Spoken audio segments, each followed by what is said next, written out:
Guys, nagluto po tayo ng sinigang na baboy. Ayan o. So, kulo-kulo pa siya. Ayan guys. So, ang ginawa ko dito guys, sinagyan ko na yung gabi niya. May gabi siya. Tapos, dinurog-durog ko na yung gabi niya para medyo lumapot. Ayan o. Kanina kasi hindi ko na pinakita sa inyo yung pagluluto ko kanina. Kasi yung pag-iano ko dahil nabisi sa kwentuhan. So, ayun guys, ito yung ating naluto for today. Hintayin lang natin kung lumambot siya. Ayan. So, ayun nga pala, nagluto din ako ng mais na bigas. Ayan.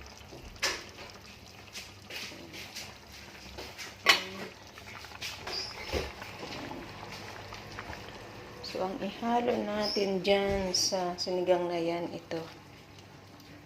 Repol. Ano ba ito, pizza? Repol yung bagyo ba yan? Ayan, yan. Ayan. So, tayo na natin itong lumambot siya ng lumambot.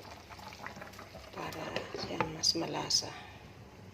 So, yun guys. So, yun guys. Mag-prepare na ako ng ng babaunin ko bukas para hindi ko na kailangan magising ng maaga kasi ang pasok ko tomorrow is 8 and then sa asawa ko is 9, so sasabay na lang kami dalawa.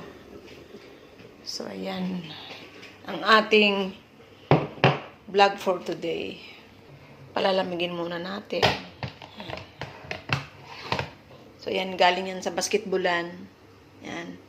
Kaya, pinagluto ko siya ng sinigang na baboy. So, tingnan natin guys kung malambot na siya. Saka natin ilagay yung tigas pa. Hindi.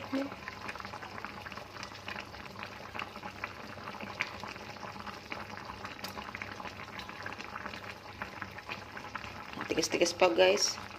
Gusto ko talaga sang malambot na malambot. Ayan.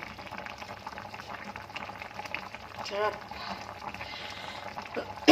So, habang kumukulo siya, bantay, i-video natin para makita natin yung sarap niya.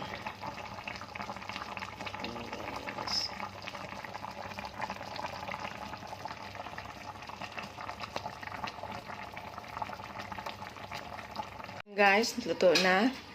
Kalimutan ko nung video, kakain na kami. Pati si Mother, ayan na.